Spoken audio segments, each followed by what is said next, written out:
Ko radi, taj greši, a najlepše je kada su te greške zabavne. Ovo su naši najsmešniji ispadi. Hej, veliki pozdrav za sve do kojih u ovom trenutku dopiru talasi radija Studija B.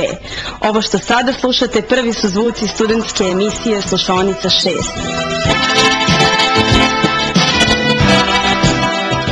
Ja sam Saša Grujević. Moje ime je Kruna Pintarić. Kruna, vrati papir. Ja sam Saša Grujević. Ja sam i dalje bez papira. Naša dva najbrža gledalca, slušalca. A takođe za, da kažem, penzionere. Slušajte Slušaonicu 6 na radiju Studija B. Evo sada nečega za nas punačke, za nas debeljuce, moglo bi se reći za nas sa malo spuštenim grudima. Stigli smo do našeg dela studentskih veza, znači sada ćete saznati nešto od vesti studentskog sveta. Slušaonica 6.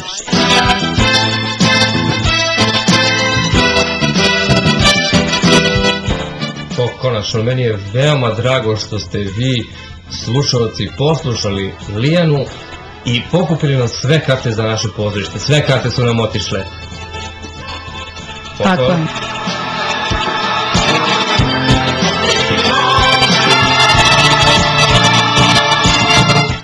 Srbija je dobila ocenu 3,86 za dostignuće u primanju Bolonjske deklaracije. Veliki broj fakulteta će povećati cene školarina naredne godine. Studenti se neće zadovoljiti apelom ministarstva za nepovećavanjem. Intervjui sa sagovornicima snimaju se odvojeno.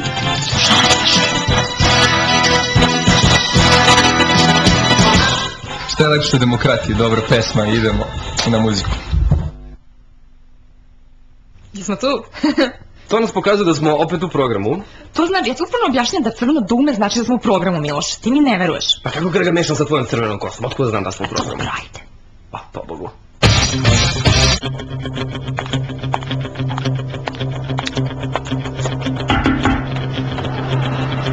Pitali smo za vas. Ovo što ću da kažem nema veze sa Rokijem. Kako sve ima veze s Rokijem? Sve ima veze sa Rokijem, Roki je život. Kaži.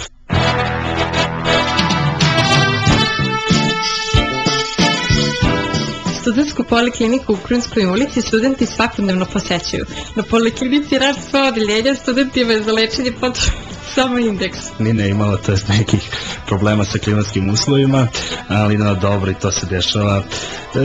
Ništa, idemo dalje. Poštovani slušalci, molim za malo pažnje. Upravo smo dobili ekskluzivnu vest. Iz režije nam javljaju da je već 19 časova i vreme je da se mikrofoni gase.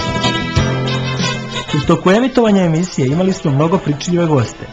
Neki su rekli više nego što treba. Da li znate kako je nastao tiramisu? Ne znam. Eto prilike sada da saznate nešto korisno. Znači, javna kuća u Trstu razmišljala je kako da, odnosno primetila je da njihove mušterije nakon obavljenog posla su izuzetno iscrpljeni, a to nije dobro za njihov posao. Znači, nakon tog posla treba da budu srećni, zadovoljni i da budu čili. I onda su oni odlučili da naprave kolač i u taj kolač su stavili kafu. Aha, dobro. Tako da su njihove mušterije izlazile iz njihovih ordinacija čile i vesele, inače tiramisu na italijansko znači podignjene gore. A neki su zanemali pred našom rečitošću.